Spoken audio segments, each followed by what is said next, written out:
right, I think it's time to kick off. Welcome back to hour 4.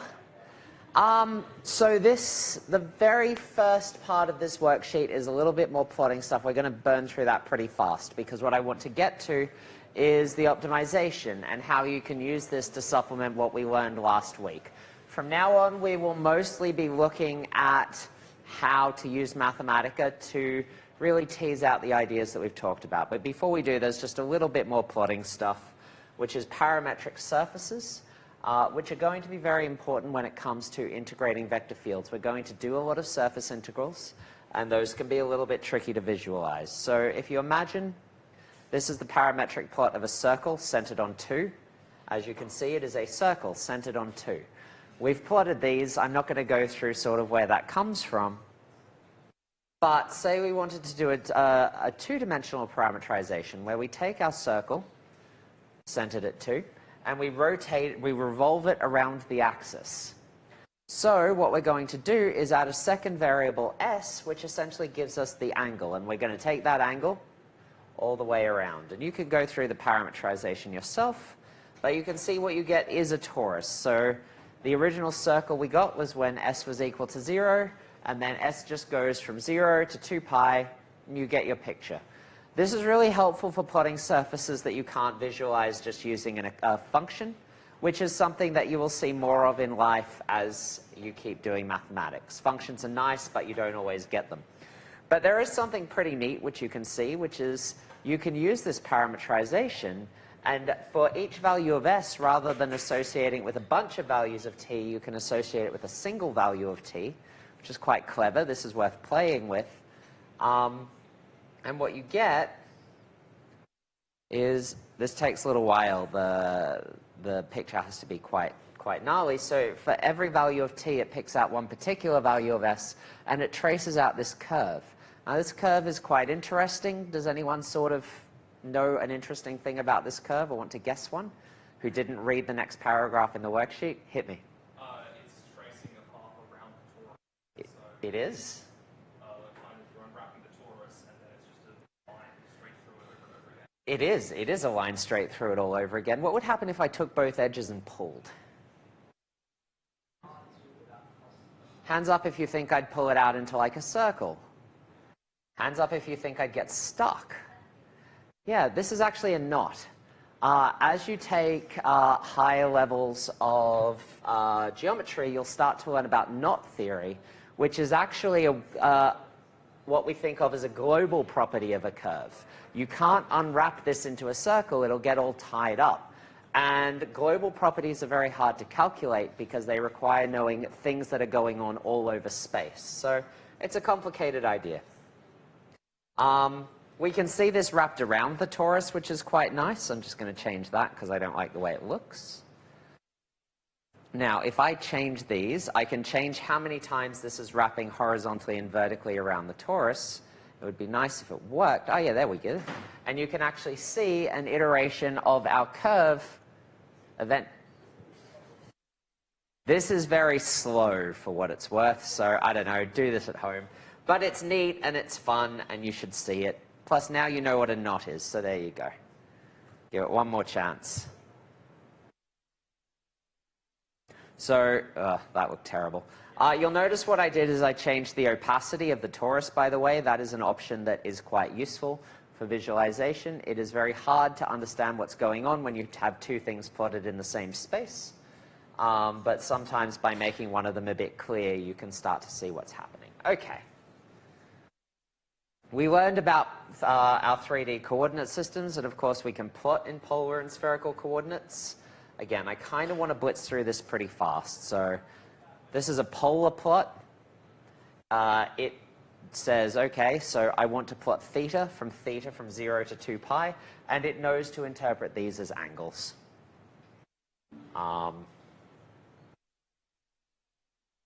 You can come up with things that are ridiculous.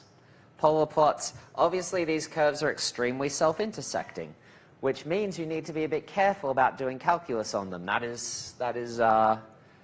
You want to be careful about curves that run into each other. Fine. Spherical polar plots, one more for luck. We can plot the harmonics of a sphere when you do PDEs. you will learn that these are very important quantities. But for the most part, this is just spherical plot 3D. But it's plotting this spherical harmonic y, so L and M are indices, and our longitudinal and azimuthal variables are theta and phi. I did a quick check, and there's a little adjustment in the notes from today. The azimuthal variable goes from 0 to pi generally, not minus pi to pi. So I fixed that in the notes I uploaded. It doesn't matter, just integrate over spheres. So you can draw cool pictures. These are solutions to Laplace's equation with the right boundary conditions for spherical harmonics. You actually, one of the things you'll learn as you take more partial differential equations is that you build more complicated solutions out of these. If you've done a bit of computational chemistry, you might start to recognize that these patterns are not dissimilar to electron shells. Those are, in fact, the spherical harmonics which are associated with the linear Schrodinger equation. So this sort of very physicsy thing that you've seen is just harmonic solutions to PDEs, which we will learn about in week 12. So that's quite nice. Anyway, that's plotting. Plot a bunch, look at pictures. Here we're going to see why pictures might be helpful, because we're going to look at some optimizations and start to understand. So the first half of this is unconstrained optimization, and the second half is constrained optimization. And we'll see some of the ideas that we talked about in class. So let's start with this function, f1. What does it look like? Well, you can see it, but just in case you've forgotten, f1 of xy is x cubed minus 3x over 1 plus y squared. And if I plot that using my usual plot 3D, I get something that looks like this. Now, if I were a gambler, and I am not, I would suggest that that has a local maximum here and a local minimum here. Seems likely, right? And good news, it is likely, but we will learn some stuff later that suggests that you can't always trust what you see. Mathematica has the gradient operator built into it, which is nice. So if I want to calculate the gradient of f1 of xy with respect to the variables x and y, so you need to tell it all the variables. And we've put full simplify around. I'll get rid of that because I don't quite know what that's supposed to be simplifying away. Okay, so you get something that's a bit gnarly. It seems like if we simplify it a little bit, then we get something slightly nicer. No, something not at all nicer. So that's a waste of words. Let's just calculate the gradient. Okay, so the gradient is this. It's a vector, and the way Mathematica stores vectors, and as we will learn in a moment, matrices, is using the curly braces, the fancy ones. And that is the gradient. And we can solve this. I mean, you could solve it by looking at it, and you can kind of see what might vanish, but I don't trust my ability to do algebra, so maybe I want to solve something. And what I can do is I can solve the gradient is equal to, it's going to have two coefficients, so 0, 0. But I have to tell it what I'm solving it for, so x, y, and it tells me, yeah, there are two places where the gradient vanishes. X equals minus 1, y equals 0, x equals 1, y equals 0. Exactly what we would find doing a whole bunch of painful calculations. This works. Now, solve, as we'll learn later on, runs into a few issues when we get degenerate cases, which we'll see. But for a very simple, straightforward problem like this, we're in pretty good shape. We've got two critical points. We can find out what they are. So I want to calculate the Hessian. Now, regrettably, Mathematica does not have the Hessian programmed into it. However, if you've been thinking and paying attention, you might recognize that the Hessian is nothing more than the gradient of the gradient. So if you want to get the Hessian, you type gradient, gradient, and you get this. Now, this doesn't look like a Hessian.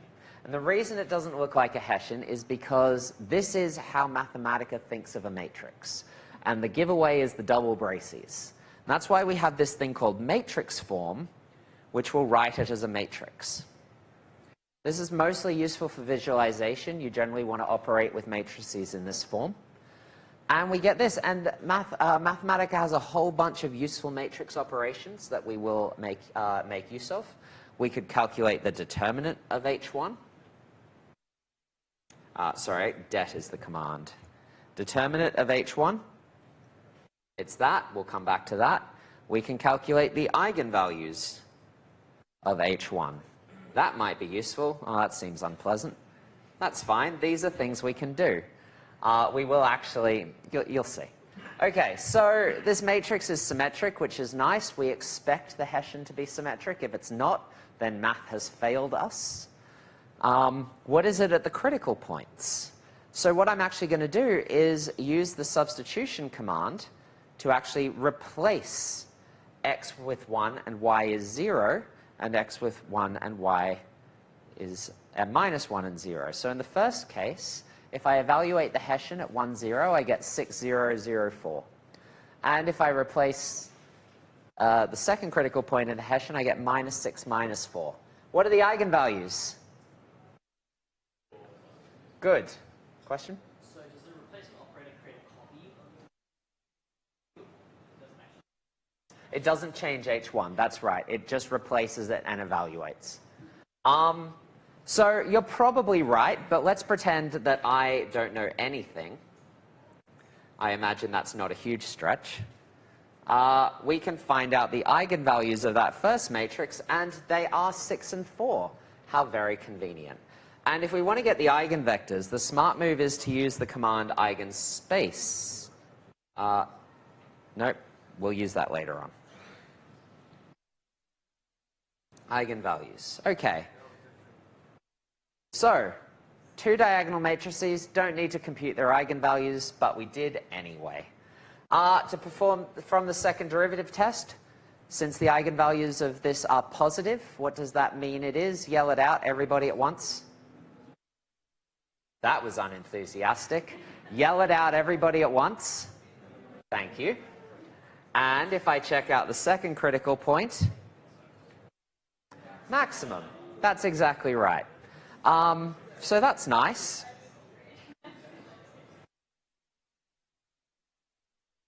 So we plot it again because. Let's do another more interesting example.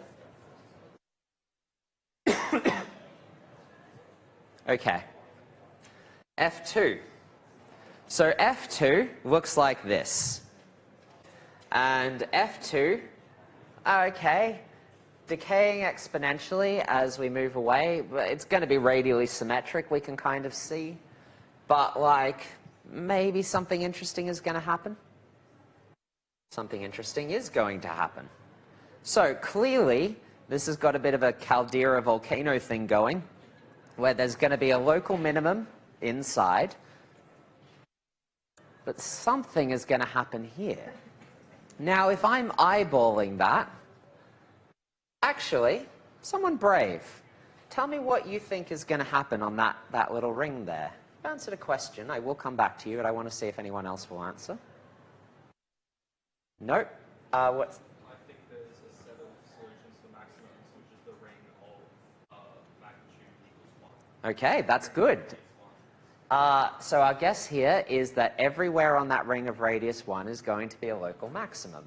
Do we think that the second derivative test is going to make our life easy? No. We're probably going to get something inconclusive, and we'll talk about why. It looks like the origin is a minimum, but there appears to be a ridge of maxima at what looks like the unit circle. Let's look at the gradient. Okay. If you're looking at this, you can see, all right, this multiplies by x and this multiplies by y, so x0, y0 are going to be critical points. And probably x squared plus y squared equals 1 will knock this out and knock this out as well, so everywhere is going to be a critical point on that ring. But maybe we can't see that, and now we're going to see a slight limitation of using that solve method just blindly, is that if I solve this thing equaling 0, 0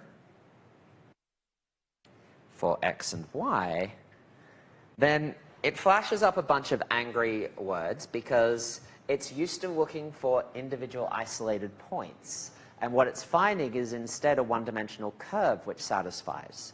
So it starts by writing out the one-dimensional curve it found, and because it wants to try and express this as a function, it's saying, well, if I'm on square root of y is square root of 1 minus x squared, and y is minus 1 minus x squared, then that is a critical point. It also says that these 4 points are critical points. All of those lie on the ring. So like, this is excess information. Solve has trouble with stuff like this. It also gives you this one. So you can, with a bit of mathematical nous, boil this down to telling you exactly what our friend said, which is that there is 1 at the origin, and every point on the ring x squared plus y squared is equal to 1. We can see that from the algebra. Solve gets you there, but not easily. So you've got to do a little bit more work. Also, you get another stuff. The other stuff here is because it's trying to invert a function that's transcendental. It's not totally convinced that it's got everything. In this case, it does, but sometimes it doesn't. Mathematica is at least kind enough to tell you when it thinks it can't do things. So here is its best guess, basically. You've got to be careful sometimes. Okay, so we're careful, but we looked at the picture, we looked at the results, we did some math. We're quite confident that the critical points are at 0 and everywhere on the unit ring. Fine. Let's look at the Hessian. Okay, whatever that is, let's put it in a matrix. That is equally as messy, but slightly more well organized. It's symmetric because it's a Hessian. Let's evaluate it at 0, 0. And we get 2 nice positive eigenvalues, 2 and 2, which tells us it's a local minimum. We're doing well. What about the ridge of critical points? Well, what I want to do is I want to evaluate the Hessian on that ring. So I'm going to say everywhere I see a y squared, so there's a lot of y squareds and y to the 4s. And that's quite nice because the multivaluedness is going to go away. Everywhere I see a y squared, I'm going to replace it with 1 minus x squared. And everywhere I see a y to the 4, I'm going to replace it with 1 minus x squared to the power of 4. Sometimes we need to do a little bit of math to get an answer, but if I do that, and because Mathematica won't be happy, I'm also going to assume that everything is real, we get that the Hessian looks like this. Let's put it in matrix form. Matrix form. So we get that, and that is our Hessian. So that's nice. Seems easy.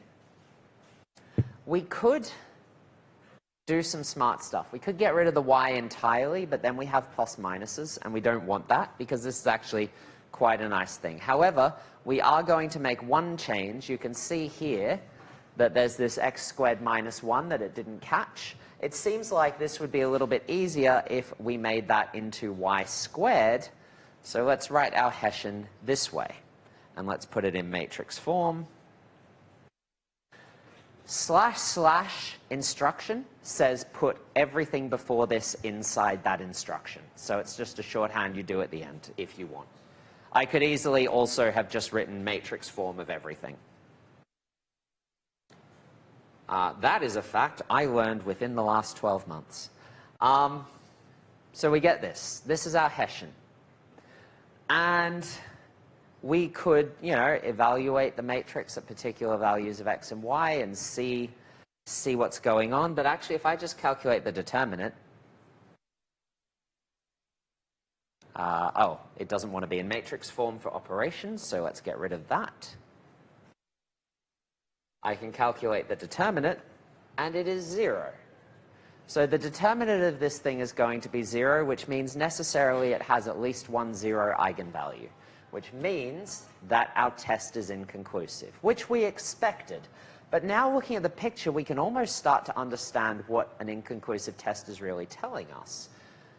There is a direction I can leave this point where I am traveling, at least up to the first approximation, flat. Now, it might be at x to the 4 or x to the 7 or at x to the 12, I'm slowly, gently increasing or decreasing. The nice second-order Hessian test can't see that.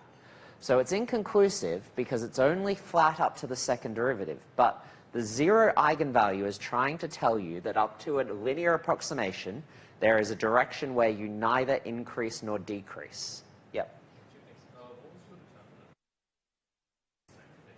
Det, D-E-T. Yeah. Matrix form. And the // does it take long? Also just 1. Don't know. I've only ever used it for one. Have fun. Find out. Okay, so our guess is that this is flat, but who knows? This could be very slowly x to the fourth waving around. Like, it's impossible to tell from the second derivative test alone. Fortunately, there's a bunch of math we can do, and we are going to unpack what is actually going on that ring. Okay, so let's actually get the eigenvalues. So we can do eigensystem, not eigenspaces, which I was trying to do before. Eigensystem is an incredibly useful command. It gives you a vector and a matrix, and it stores them in a vector. This thing here is your eigenvalues. So our first eigenvalue was 0. Our second eigenvalue was -4 over epsilon. This is consistent with what we're seeing, because that says there is one flat direction, and the other eigenvector points in a decreasing direction. So if we go back here, there is a flat direction, which is tangential, and a decreasing direction, which is radial. And we'll see that again in a moment. Okay, but it also gives us the eigenvectors, normalized so that the final entry is 1, because eigenvectors obviously blah blah scalar multiple. So this first one is your eigenvector associated with 0, which a little bit of geometry should convince you that this is pointing in the tangent direction. And this is your eigenvector associated with your negative eigenvalue. And again, a little bit of geometry should convince you that that eigenvector is pointing radially. Okay. So, if you didn't believe me, I'm going to do 2 plots, and then I'm going to use the command show. What this does is plots 2 plots on the same thing. So you actually save the plot as an object, and then you say, show me both plots. And here, this is what the eigenvector is telling us at this point. This direction here is the eigenvector direction associated with decay. And this direction here, and it's continued all the way around, but really it's radial, it's tangential, so it should be a plane, is the direction on which our growth, up to second order at least, is flat. So the eigenvalues tell you what your function does, and the eigenvectors tell you in the direction that it does it.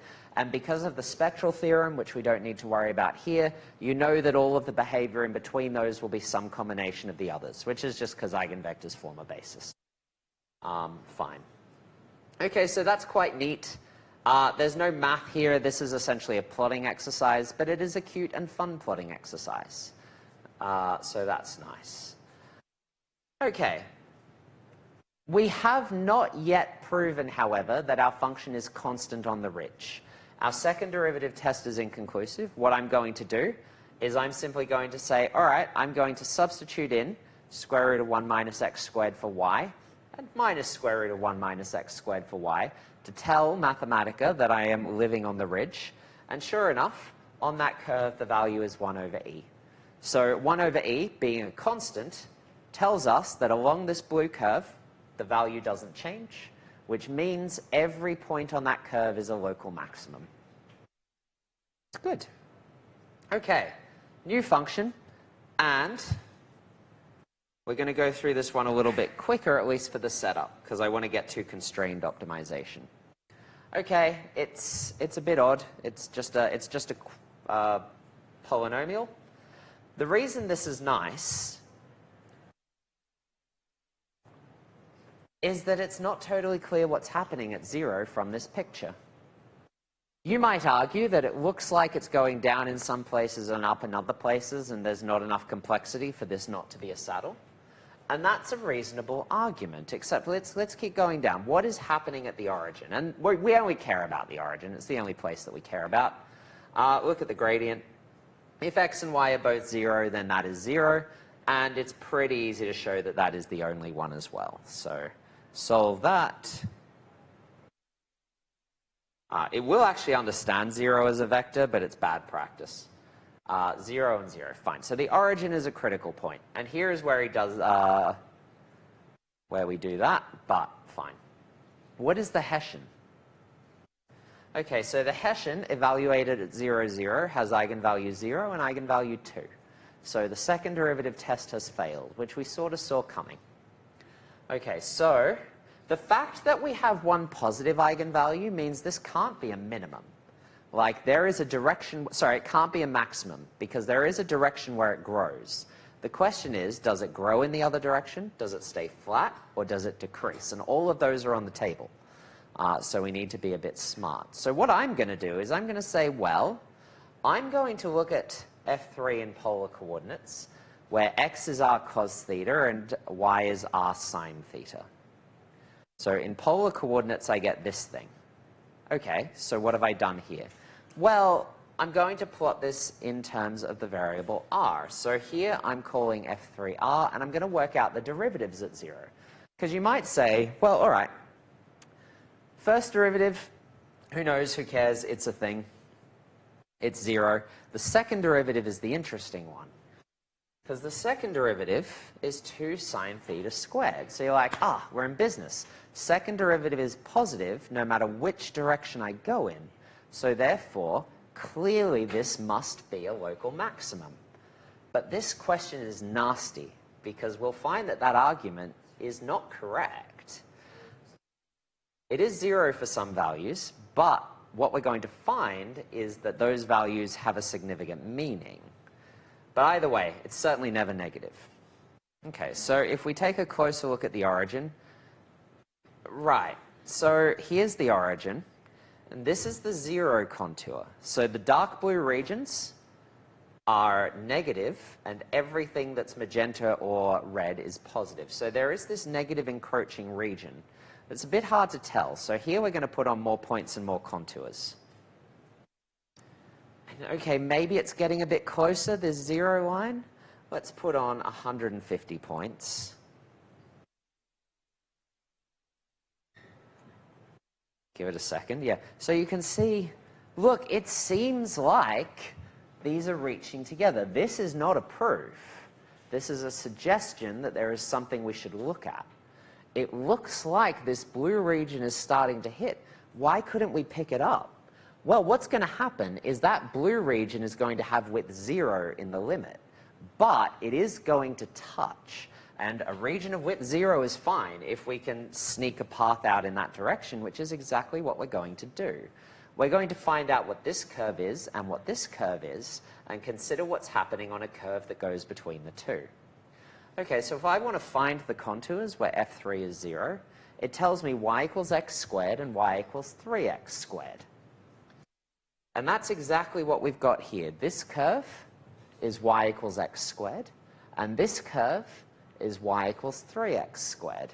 So what we're going to do is say, well, what happens if we follow y equals 2x squared? 2x squared should stick in the purple region, pass through the origin, and then move into the purple region. So it's not even a 0, it's that there is a genuinely decreasing curve here. So if I plot my function so that the horizontal coordinate is x and the vertical coordinate is 2x squared, then my function is minus x to the power of 4. It's decreasing.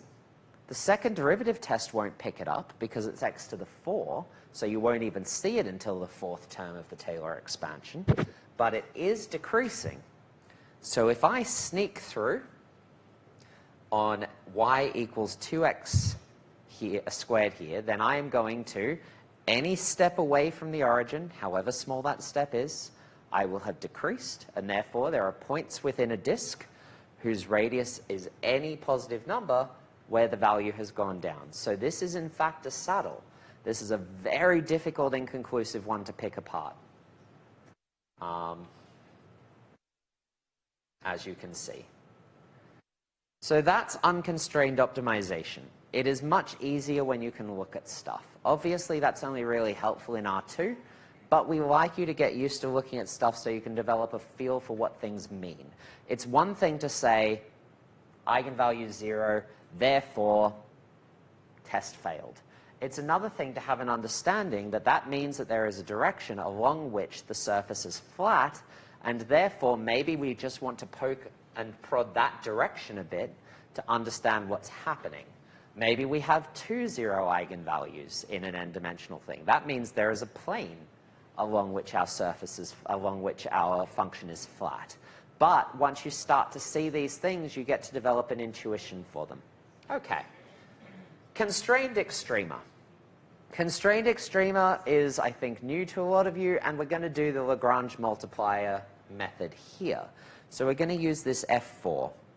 F4 of xy is, I mean, it's a cubic. If I just said optimize that, you would know exactly what to do. Take the gradient, solve it being 0, get the Hessian, substitute the critical points into the Hessian, check the eigenvalues, pray they're not 0. When they are 0, get annoyed and do a different question. But we are going to instead look at the constraint that they lie on the ellipse. So remember, you write constraints as the thing that equals the constant. So the constraint is minus 1 plus x squared plus y cubed on 3. And we are defining our ellipse to be where this constraint g is equal to 1. So remember, the actual value that the constraint is won't come into the Lagrangian equation. It will only come into the constraint equation. So it's not important for g. Okay, so let's remember the geometric intuition. We are looking for places where the gradient of the level sets and the gradient of the constraint have the same tangent, because that's the first point in our space where they touch each other. So I'm going to set up this contour plot, which is the gradient. So this is the contour plot of F4. This is the contour plot of the thing we are trying to optimize. Let's fit it all on one screen, because that is gigantic. It looks thusly. You can change the aspect ratio. I'm not going to bother. Okay, we can also plot an ellipse. You'll notice I haven't plotted that. I've just stored it as a thing because I want to show them together. And if I show them together, you can see the function I want to optimize, my objective function, and my constraint. So if I eyeball this, I'd say I reckon they share a tangent there. That seems very reasonable. Looks like they might share a tangent up around here somewhere. Are there other places they might share a tangent? Possibly there. Why don't we actually calculate this out?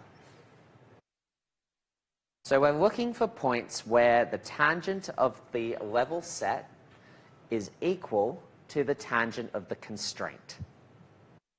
So each of these is a level set, a different level set, and this is my constraint. Okay, so what I'm going to do, solving this algebraically won't work. If you tried to just do solve, everything would crash and die. Well, this isn't crashing and dying, but when it does this, it's actually saying I've evaluated something numerically. So it's saying I couldn't do this analytically, but whatever it is, it's going to be the numerical solution of this thing to the power of 4, where that thing is an equation. Not helpful. Fortunately, in life, we use numbers sometimes. So we use nsolve, and we get what appears to be 6 critical points. One here, one here, one here, one here, which is weirdly nice, and 2 here, which are both 0. The thing about nsolve is sometimes it will spit out the same thing multiple times, because it is just doing numerics. So it is just like crunching numbers until they converge. And it did it at 2 different sort of starting points. It's using a gradient descent operation. And it says, yep, this is converged, and this is converged, and they're different numbers. They are the same number. Machine precision is about 10 to the minus 16. You cannot trust any difference smaller than that, unless you're using long operations. So there are 5 critical points because we counted 0 twice. We put them in a table, and we show them. I am no longer going to talk about the specific operations. We're going to look at what we're seeing. And we see here 5 critical points on this circle that is not a circle. One where we thought it would be, one up here, one up here. Possibly we might have been able to guess at that one. That one's a little tricky to spot with your eyes. But you can see here we've got 5 critical points, and we want to kind of guess what's happening. First thing I do whenever I have a critical point is I evaluate the things at those critical points.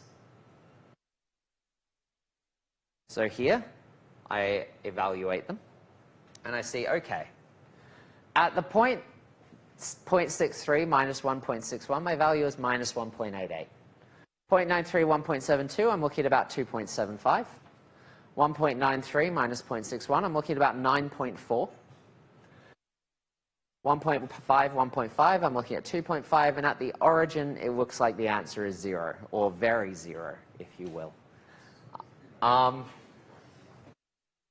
So it looks like this one here is going to be our maximum, and that one's sitting there. And it looks like this one here is going to be our minimum, and that one is sitting down here. They're global maxima and minima, so they're going to have to be local maxima and minima, because you can't just like keep increasing, because you're going to come back around. Everything is continuous. It's a problem. This is a bounded compact region, so everything is fine. So this is the global maximum, which means it'll also be a local maximum, global minimum. What's going on here? You might go, well, global minimum, let's say local maximum, local minimum, local maximum, local minimum. At least one of these three things has to be a saddle. So we know that just by making sort of geometric arguments helped by the pictures. Pictures help us understand what's happening. Okay, so what I'm going to do is I'm actually going to parameterize the ellipse. You can worry about this parameterization yourself. So I have said that x is 1 plus cos of t, and y is square root of 3 sine t, which is the standard parameterization for an ellipse. You don't need to worry too much about that. And what I'm doing is evaluating f as I go round. So here's that maximum I was talking about. Here's the minimum. Here looks like I'm looking at some kind of saddle, and I believe it's going to turn out that this is the origin. Local maximum, local minimum, and then we continue all the way around. So this is enough to suggest that what we found here is maximum, minimum, saddle, maximum, minimum. And that allows us to move around consistently. Is it still a saddle if it's on off, or is it just a... No, we consider that a saddle. Yep. That is what you, point of inflection. When you do higher dimensional stuff, that will be a saddle. So same reasoning. We'll call it a saddle for this, but in higher dimensions, a saddle is a saddle. It does saddle-y things. Yeah. So does like red signify maximum or minimum? Red is the constraint. I mean like no, like the color of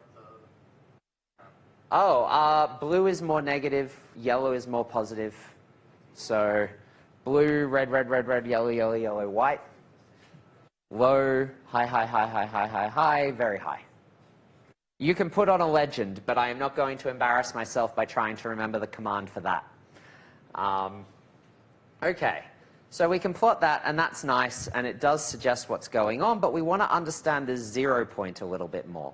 So if I look very closely at one of the contours, I believe this one is this one here, then you can see, yeah, I've put on a lot of contours, and you can see that even though it wasn't obvious, these are absolutely sharing a tangent at this point. 0 is a bit weird, and we'd like to know a little bit more about what's going on. So let's zoom into 0. And you can see, okay, here is my gradient, and here is my tangent. So they do seem to be agreeing with each other. We can see what's optimized there, but we can see that in this corner, we're going up, and in this corner, we're going down. So this confirms what our eye test told us by explaining a little bit more about how that happens, is that the 0 level set is self-intersecting. This is a very strange point which allows for some weird stuff to happen. And we could have spotted that here by seeing that this 0 level set curves back around on itself. So you can get unusual things happening when these level sets self-intersect, and they tend to be points where some of the partial derivatives get a bit degenerate. So that shouldn't have come as a tremendous surprise. But it is nice. By looking at it, we can kind of eyeball what's going on. And we can see this. All right, let's just whip up the extrema using parameterized curve. This is quite nice. Show it all together. So here what we've done is we've plotted our function f, and we've plotted the parameterized curve on top of it. So we've given it the z coordinate associated with f evaluated at that point, and like, this doesn't tell you anything you didn't know 20 seconds ago, but it is very pretty. So we can keep going. I don't think there's much more to say here. You can do it algebraically. And what we've done here is simply extracted the height of the parameterized curve and plotted it, but the parameterization is double valued. So it starts at 0, it goes down, it goes up, it goes down, comes back to 0, and probably is going to keep going that way, but we can change our parameterization to show that. So here, what we're going to do is plot the value on the constraint. So here we replaced x with plus or minus root 3 root 2x minus x squared, which is the y coordinate of the constraint. Here we're replacing, sorry, there we replace y. Here we're replacing x with 1 minus square root of 3 minus y squared over root 3, which is the x coordinate of the constraint. You can plot that curve, and now the origin, and this is plotted so that the origin will be in the middle. And sure enough, now it is sort of a bit more clear what's happening at the origin, and all the funny business is happening around there. Fine.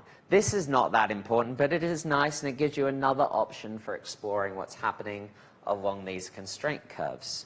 We're going to skip to the next one. There's more going on, but life is short. All right. So let's move on to an example we did in class.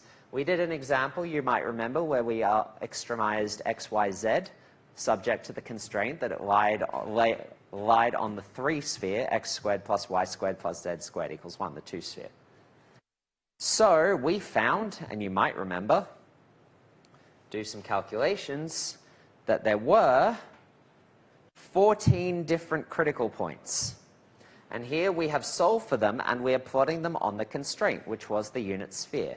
Now you can see something we didn't see before, which is that they have quite an enjoyable distribution. They're equispread around the sphere, which is why there are 14, because you can be equispread that way. You can count the number of points. There are 14. We did that in class. Okay. So you might remember that our solutions were all of the minus ones, all of the plus ones, and all of the different 1 on root 3s with parity. We also, in this one, have included the value of x, y, z, so we can start to figure out what's happening. Here, there are these ones that have 1 on 3 root 3, and those are clearly maxima, because that's the global maxima on this bounded region. There's minus 1 on 3 root 3. Those are clearly minima, because they are the most negative thing on this bounded region. But the ones at 0, it's a little harder to figure out. They could be a lot of different things. So those are the ones we might want to just take a closer look at. So what do the level sets look like? This is where it's helpful, and I actually recommend picking through this example on your own, because the level sets, this is the level sets of x, y, z equals 0. Obviously, it's the plane x equals 0, y equals 0, or z equals 0. But that's a lot different to the level sets we saw in the previous example, and maybe not something you recognize as a level set, but it is. And we'll look at the other level sets in a moment. And sure enough, the solutions we associate with 0 all lie on these level sets. So this is the level set we have to concern ourselves with. Okay, so is the tangent what it needs to be? So what we're going to do is get the next picture up. Okay, what have I done here? These, remember, this is our constraint. We wanted to see where the level sets of the constraint function shared a tangent with the constraint. These things here are level sets of the constraint, of level sets of our function. So remember, this was the level set associated with 0. These are the level sets associated with plus or minus 1. So you can see, you could convince yourself that this level set, getting closer and closer to 0, is telling you that that's going to be a maximum. Now, this is not quite how you want to make that argument, but what you want to see here is that the level sets of our objective function, the tangent space of our objective function level set is the same as the tangent space of our surface. In 3D, this is a little harder to talk about. We didn't talk about this in 3D. But in 3D, the idea still holds together. It's just that the level sets are a little harder to visualize, which is why a computer helps. Do we want to go much further? We'll see how far we can get in the next 2 minutes. F5.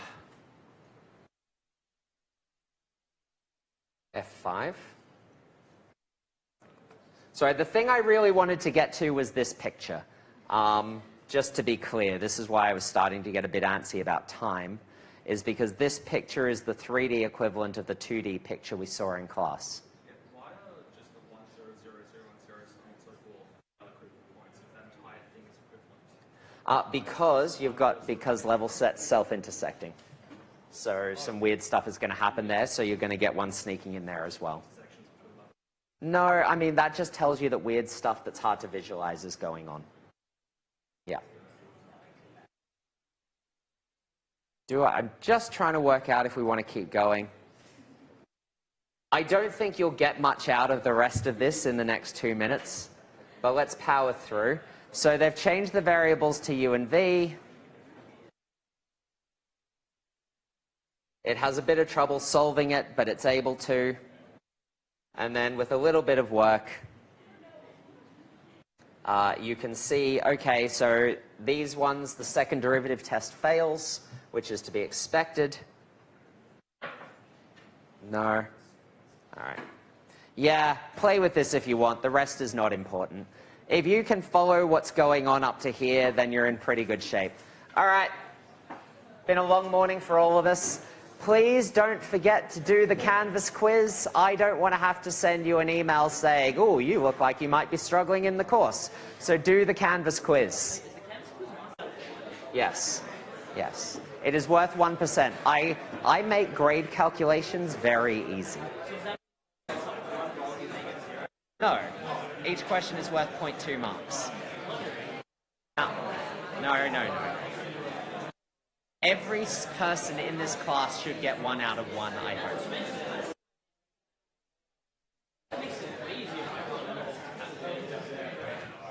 There are many reasons why we do what we do, some of which are sensible and some of which are nonsense.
Yes. I sort of missed the first 10 minutes of first lecture, Okay.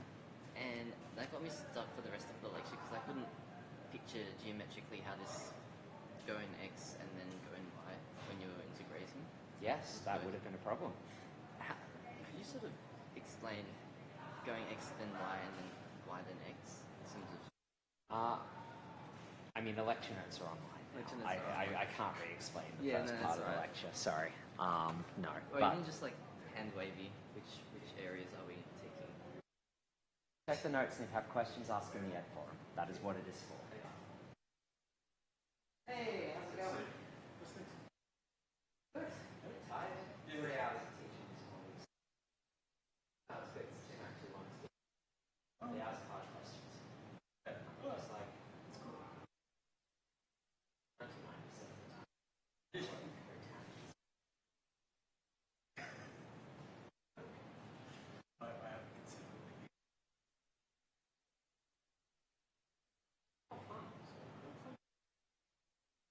honestly a harder job. Like, there are questions which are so fundamental that I say to me, this I love that space. it's a lot. But like, I think we tend to underestimate. It doesn't help that I'm having eyesight problems, which that's fine. Yeah, so it's been an adventure. Now I have a half an hour to shovel down.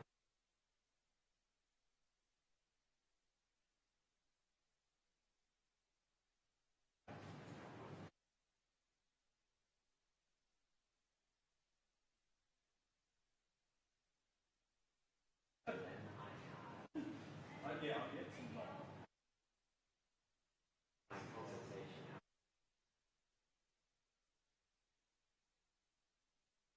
Yeah, which is the difference. Like it's everything, right? One student is the same as seven. Half an hour before the SDG session. Holding it together. Just. Now.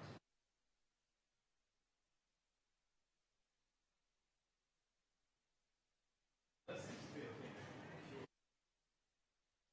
They accumulate like never really drop. And every time there are a few lecturers who, when they go, Oh, I found the gap. God bless right, it's like this lecturer's time for an hour. Maybe an hour in which no one learns anything. Yeah. Like, you know, the vision of a class. Someone took. Someone raised this. Yeah. 5 minutes ago, it's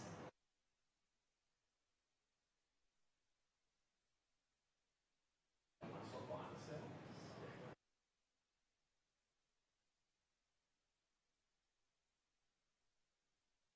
single point, let's not.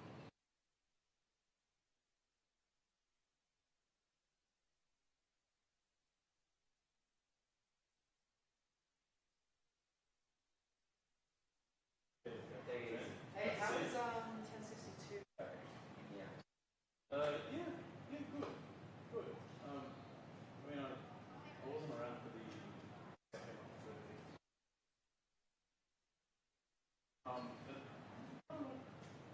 But no big issues. Sweet, awesome. Yeah, and I think a lot of that was Well, that's kind, but I think you ran very. Got a big one this semester. Oh, this is hard. I like it. It's a good group of things. All right, I'll let you do your job. Done. Good luck with today. Yeah.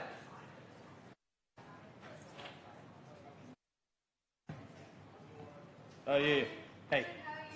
Math quadruple one? Yes. Yep. Okay.